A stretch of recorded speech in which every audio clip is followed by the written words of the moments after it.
De todos los discípulos de Freud, hubo uno que influyó notablemente tanto en la psiquiatría como en la psicología y además marcó a la sociedad que siguió a su muerte, generando incluso, como muchos defienden, movimientos como la New Age.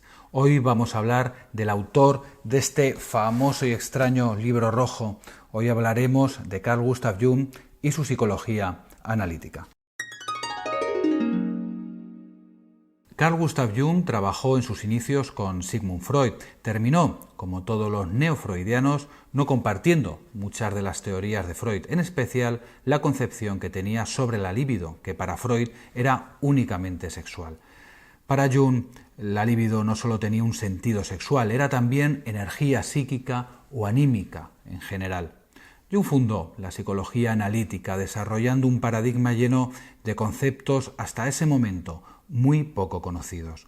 Lo primero que debemos aprender de la psicología analítica de Jung es cómo entiende él el inconsciente y los arquetipos.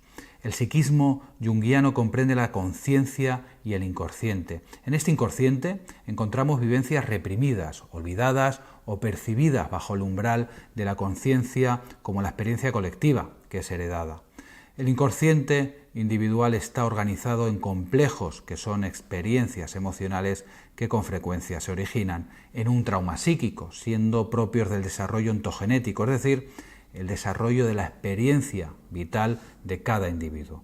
Por otro lado, el inconsciente colectivo está formado por arquetipos, imágenes primordiales heredadas, que se relacionan con la evolución filogenética, es decir, que comprenden o corresponden a lo almacenado en el inconsciente de nuestra especie. Para Jung, los arquetipos son universales y autónomos, con energía vital propia. Estos se activan con factores externos y se manifiestan en el arte, la cultura o la religión. Unen al hombre con la especie, con Dios y con el cosmos. Estos arquetipos se consideran más fuertes que el propio yo. La psicosis ocurriría cuando el yo se identifica y es absorbido por los arquetipos. Ambos conceptos dan cuenta tanto del conflicto y su resolución como del momento evolutivo en el que se encuentra el individuo.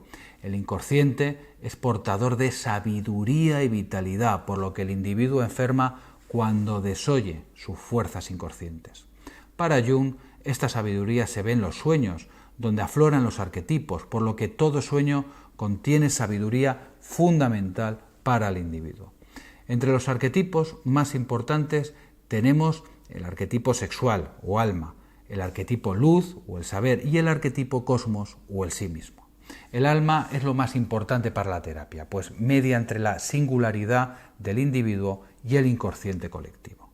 El hombre tiene un arquetipo sexual, femenino, llamado ánima, que representa las características femeninas, sutileza, receptividad, intuición, y la mujer tiene un arquetipo masculino llamado animus, que representa la fuerza, la actividad y la afirmación. La concepción que tiene Jung sobre la personalidad se basa en el concepto de complementariedad. La personalidad estaría constituida por una serie de pares bipolares, introversión, extraversión, intuición, percepción, con mayor o menor predominio en cada individuo. Estos pares se agrupan por su función específica en la conciencia, dando lugar a procesos básicos como el proceso libidinal, donde encontraríamos la introversión y la extraversión, los procesos racionales, donde estaría el pensar y el sentir, y procesos irracionales, donde nos encontraríamos el percibir e intuir.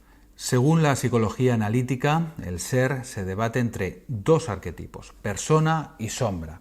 El arquetipo persona es la parte de la personalidad de la que tenemos conciencia.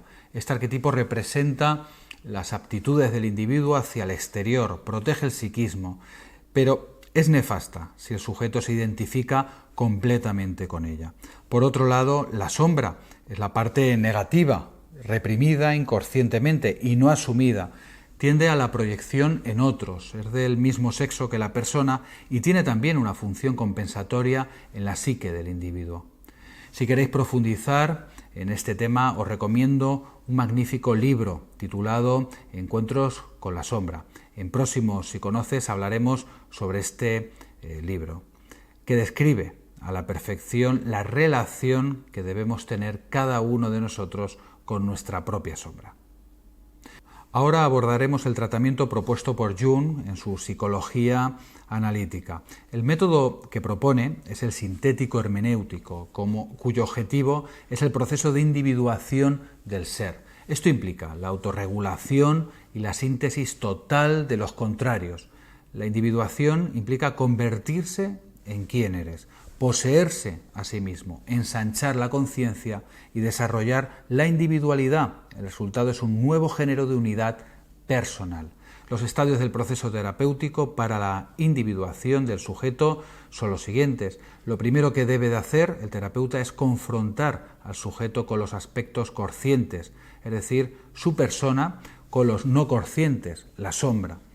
Lo segundo es confrontar los problemas del arquetipo sexual. El varón debe comprender que ha proyectado su ánima sobre las mujeres y la mujer que ha proyectado el ánimus sobre el hombre.